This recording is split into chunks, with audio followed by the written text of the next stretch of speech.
Hello students, welcome back to Edu Online.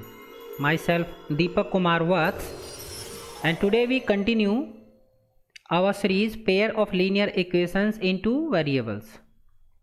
We are working on exercise 3.2. Question number 1, 2, 3 के लिए हम पहले ही video बना चुके हैं। उसका अगर आपने नहीं देखी है तो उनका लिंक आपको इस वीडियोज़ की डिस्क्रिप्शन में मिल जाएगा, वहाँ से उन वीडियोज़ को ज़रूर देख लें। इस वीडियो में हम बात करेंगे क्वेश्चन नंबर 4 की। क्वेश्चन नंबर 4 में हमें क्या करना है, which of the following pairs of linear equations are consistent, inconsistent, if consistent obtain the solution graphically. हमें कुछ पेयर्स दिए गए होंगे, उन पेयर्स को हमें बताना है पहले कि वो कंसिस्टेंट हैं अथवा इनकंसिस्टेंट हैं, और यदि वह पेयर कंसिस्टेंट होगा तब हमें उसके ग्राफिकली सॉल्यूशन फाइंड करने हैं। आइए देखते हैं, पहला पेयर हमें क्या दिया हुआ है, that is x plus y is equal to 5 and 2x plus 2y is equal to 10। ये हमें दो इक्वेशंस दी गई हैं। सबसे पहले हमें पता करना है कि क्या ये पेयर कंसिस्टेंट है अथवा इनकंसिस्टेंट है।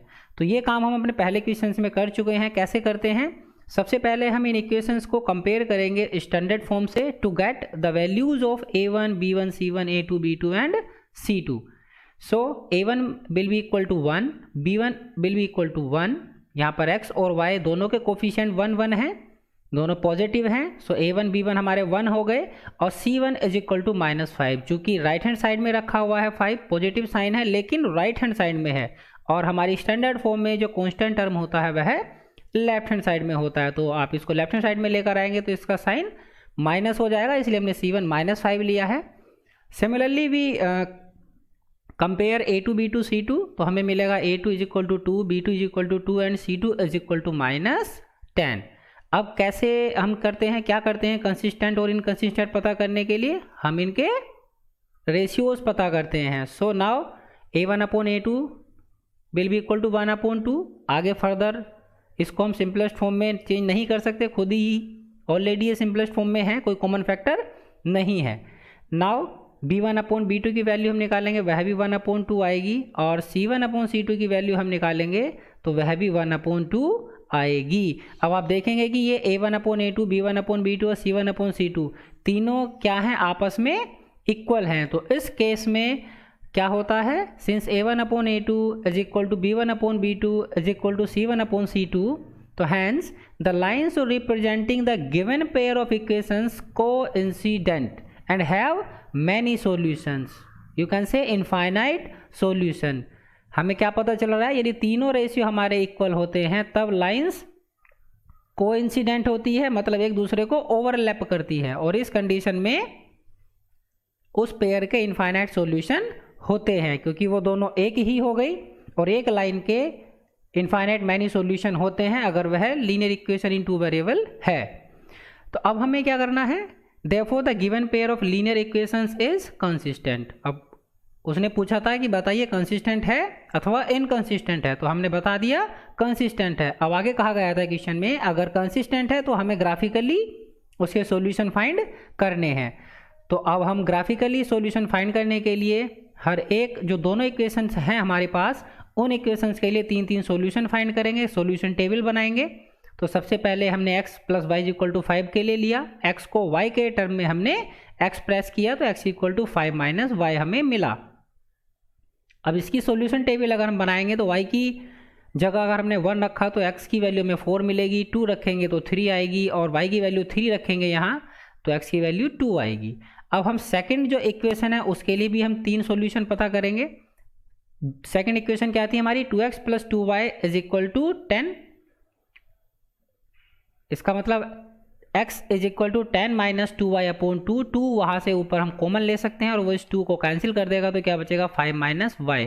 तो हमने क्या किया, x को y के टर्म में एक्सप्रेस किया। अब इसके लिए सॉल्यूशन टेबल बनाएंगे, ये वही है जो हमारी पहली इक्वेशन थी, लेकिन यहाँ पर हम इस बार सॉल्यूशन थोड़ा चेंज कर लेते हैं। हमने लिया y की वैल्यू 1 तो x की मिलेगी 4, y की हमने 4 ली तो x की मिलेगी हमें 1, और y की वैल्यू अगर -1 रखते हैं तो वैल्यू आपकी x की हो जाएगी +6। आप यहाँ कोई भी सॉल्यूशन अपनी मर्जी से ले सकते हैं। अब हमारे पास दोनों इक्वेशंस के लिए सॉल्यूशन टेबल हमारे पास है। अब हम इन दोनों इक्वेशंस को ग्राफिकली रिप्रेजेंट करेंगे। ग्राफिकली रिप्रेजेंट करने के लिए सबसे पहले हमने दोनों साइड में टेबल हमने बना ली और हमारे पास ग्राफ में ग्रिड्स होती हैं, कुछ हॉरिजेंटल लाइंस और वर्टिकल लाइंस। अगर आपके पास ग्राफ पेपर है तो आप ग्राफ पर बना सकते हैं, नहीं है तो आप इसे मैन्युअली भी प्रिपेयर कर सकते हैं। अभी हमें क्या करना है, इसके सेंटर में मिड में एक हॉरिजेंटल लाइन ड्रॉ करेंगे जो कि हमारे एक्स एक्सिस को रिप्रेजेंट करेगी। राइट हैंड साइड में पॉजिटिव एक्स और लेफ्ट हैंड साइड में इसको हम निगेटिव आते हैं तो उसको हम एक्स डैश बोलते हैं। एक वर्टिकल लाइन हम लेंगे, ये हमारी वाई एक्सिस होगी, वाई डैश यहाँ पर हम लिखेंगे, इन पर हम नंबरिंग करेंगे। वाई ऊपर की तरफ जाएंगे तो +1 +2, नीचे आएंगे तो -1 से माइनस की तरफ जाएगा। राइट हैंड साइड में एक्स की तरफ जाएंगे प्लस में होगा और एक्स डैश की तरफ जाएंगे तो माइनस में होगा। इस तरह से हमने अपने ग्राफ पेपर पर एक्सिस को रिप्रेजेंट किया। अब हम इन जो इक्वेशंस हमारे पास थी इनके सॉल्यूशंस को यहाँ पर प्लॉट करेंगे। देखिए सबसे पहला पॉइंट हमारा 4 1, तो 4 1 कहाँ आएगा, यहाँ आएगा। एक्स एक्सिस पर हमें 4 जाना है, वाई पर 1। सेकेंड पॉइंट 3 2, नेक्स्ट पॉइंट आप देखेंगे 2 3 कहाँ आएगा, यहाँ पर। हमारे पास 3 पॉइंट ये हुए। अब इनसे जाती हुई हम एक लाइन खींचेंगे तो हमें एक स्ट्रेट लाइन मिलेगी और ये किसको रिप्रेजेंट करेगी, x + y = 5। अब हम सेकंड इक्वेशंस के जो पॉइंट्स हमारे पास है उनको हम प्लॉट करेंगे। पहला पॉइंट है हमारा 4 1, तो ये यही हो जाएगा आपका। सेकंड है हमारा 1 4, x पर 1 और y पर 4 जाना है तो ये पॉइंट हमें यहाँ मिलेगा। नेक्स्ट आपका 6, -1, तो ये पॉइंट हमें यहाँ मिलेगा। अब इन 3 पॉइंट से जाती हुई लाइन खींचेंगे तो फिर से इसी को ओवरलैप करती हुई दूसरी लाइन हमें मिलेगी।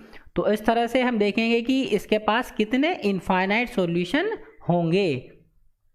ये लाइन आपकी 2x + 2y = 10 को रिप्रेजेंट करेगी। So this way from the figure it can be observe that these lines are overlapping each other, एक दूसरे को ओवरलैप कर रही हैं। Therefore infinite solutions are possible for the given pair of equations. अगर ये लाइन इंटरसेक्ट करती तब हम उसका सॉल्यूशन कैसे पता करते हैं, ये भी हम पहले अपने क्वेश्चन नंबर 1 में सीख चुके हैं। Hope you have enjoy the video and thank you for watching edu online. और यदि आपने अभी तक चैनल को सब्सक्राइब नहीं किया है तो आप सब्सक्राइब बटन पर क्लिक करने के बाद चैनल को सब्सक्राइब कर लीजिए ताकि आपको आने वाली वीडियोस मिलती रहें। और बेल आइकन पर क्लिक करना ना भूलें जिससे कि आपको आने वाली वीडियोस के नोटिफिकेशन टाइम टू टाइम मिलते रहें।